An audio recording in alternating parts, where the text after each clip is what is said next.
これに魂を加えることで母さんの精神を呼び戻して肉体と結びつけることができるはずだ。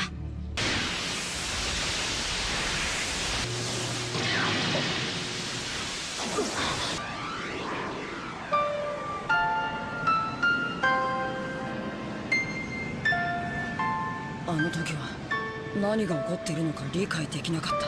不完全だった人体錬成の理論もあと一歩で届く気がして。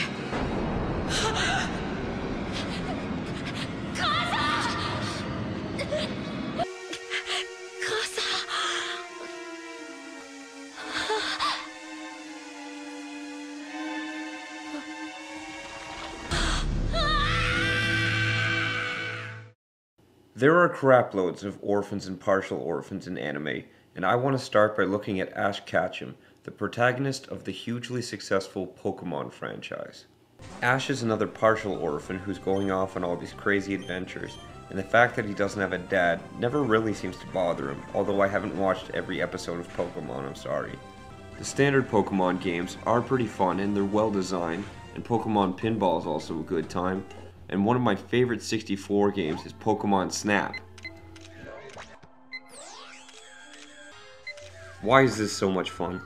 And every series of Pokemon is full of formulaic, if you believe in yourself, seizure-inducing goodness. Pikachu, use Iron Tail on Soul Rock now!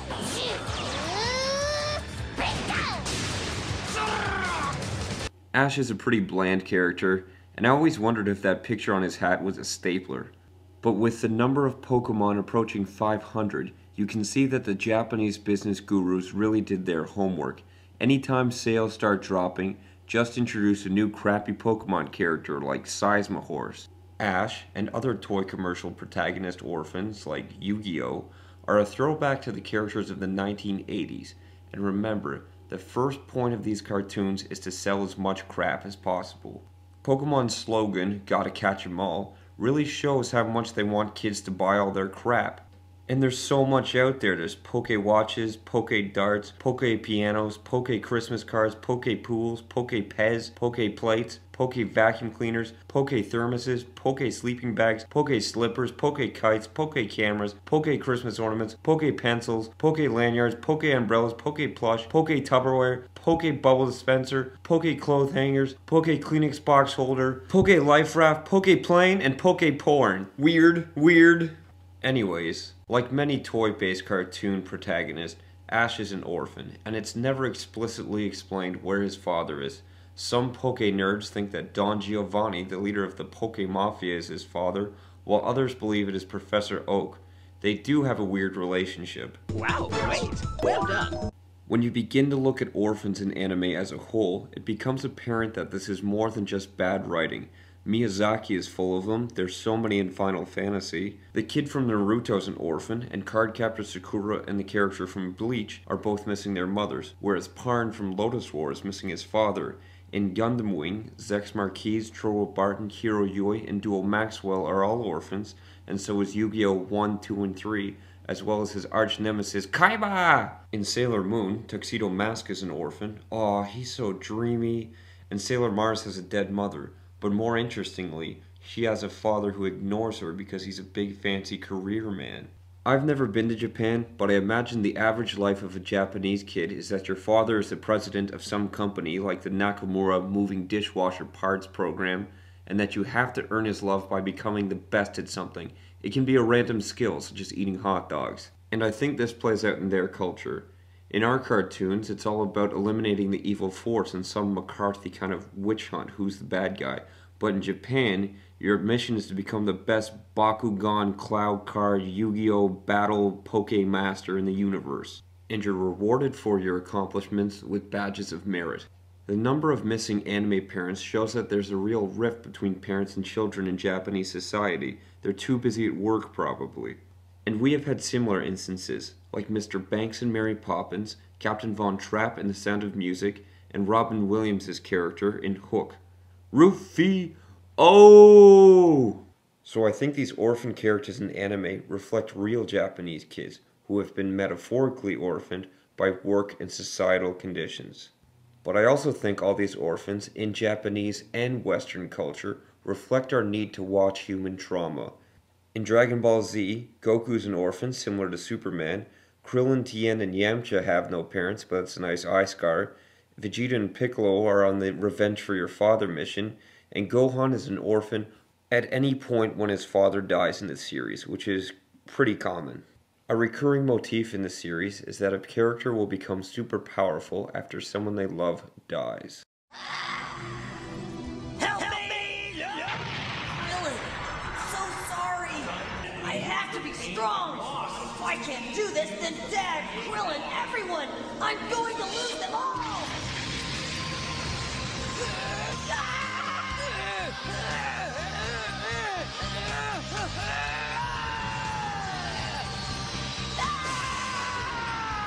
It's really nerdy, but we like watching our orphan characters buff up.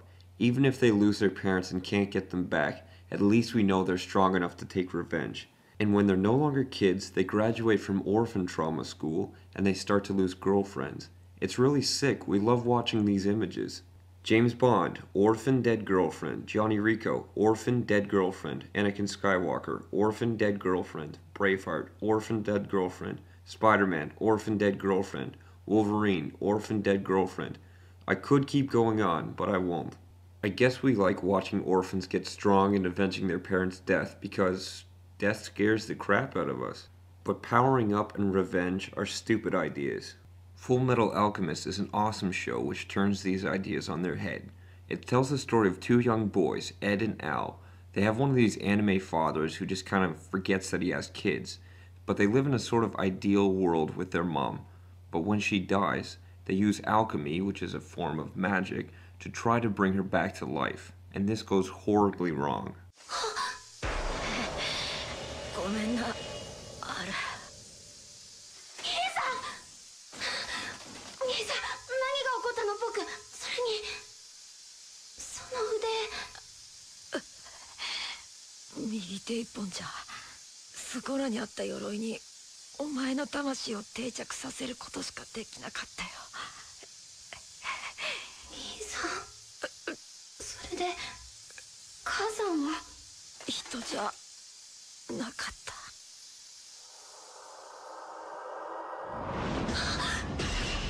The show tries to teach that death is a natural part of the world, and when you try to fight it, you'll probably end up creating a monster. It's very mature storytelling. After failing to bring back the mother they love so much, they are forced to live in cursed bodies.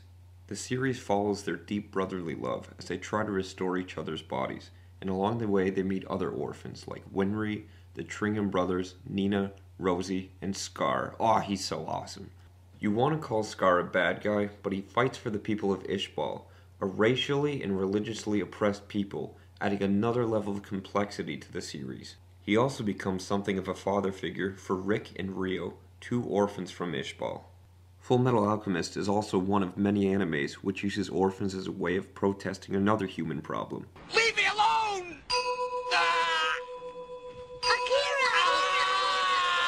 Next time. The last thing I want to say is that many Japanese and Western fictional orphans tend to connect with someone who is much older and serves more as a grandparent than a substitute parent. This might represent an unspoken desire to reconnect with one's grandparents.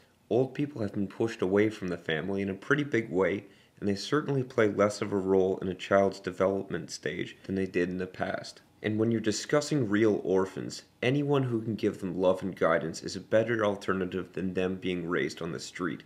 Old people sometimes feel like they're not serving much purpose, they've been pushed out of their jobs, and I for one think they might be better role models for orphans than young parents. They have more wisdom and patience and experience.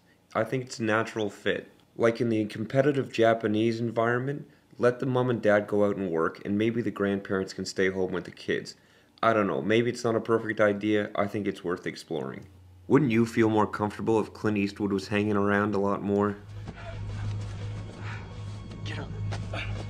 Get off my lawn. Go back in the house. Yeah, I blow a hole in your face and then I go in the house. And I sleep like a baby. You can count on that. Only 3 episodes to go. See you next time.